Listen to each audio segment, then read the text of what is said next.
Tesadüf oldu bu, gezerdi gözlerim seni, deyərdim harda qaldı bu. Gözüm kör oldu gelmedin, ömrüm xar oldu gelmedin. Görüşmək istəməzdin, heç mənim üçün ağır oldu bu. Nə yaxşı tapmışam səni, o vaxt itirdiyim kimi. Həyatda qarşılaşmışıq, yuxuda gördüyüm kimi. O son görüş yadındamı, dedim gecikmə bir də gəl. Mən anlamır bir də gəlmişəm, o gördüyüm kimi. Necədir həyatım, necədir həyatım, məndən sonra, məndən sonra. qaranlıq çöküb, Gecədir həyatım, səndən sonra, səndən sonra. kimsəni sevmədim, Özümə gəlmədim, səndən sonra, səndən sonra.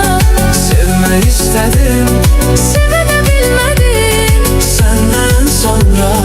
səndən sonra.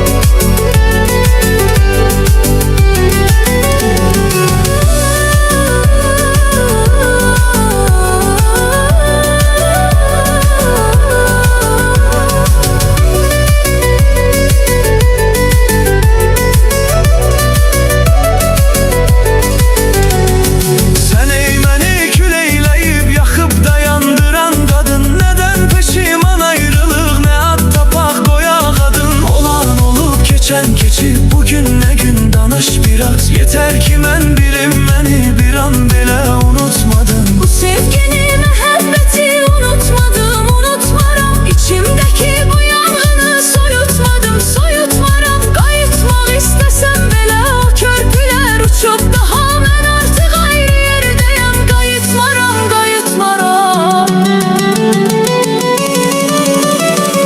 Necədir həyatım, Necədir həyatım, məndən sonra, məndən sonra. qaranlıq çöküb, Gecədir həyatım, səndən sonra, səndən sonra. kimsəni sevmədim, Özümə gəlmədim, səndən sonra, səndən sonra. sevmək istədim, Sevə də bilmədim, səndən sonra. səndən sonra. Necədir həyatım, Necədir həyatım, məndən sonra, məndən sonra.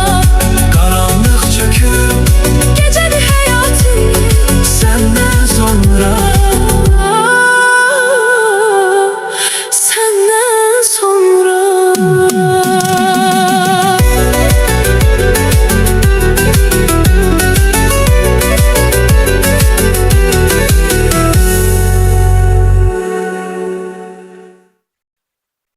Nə vaxtı görmürəm səni, nə xoş təsadüf oldu bu. Gezərdi gözlərim səni, deyərdin harda qaldı bu. Gözüm kör oldu gəlmədin, ömrüm xar oldu gəlmədin. Görüşmək istəməzdin, heç mənim üçün ağır oldu bu. Nə yaxşı tapmışam səni,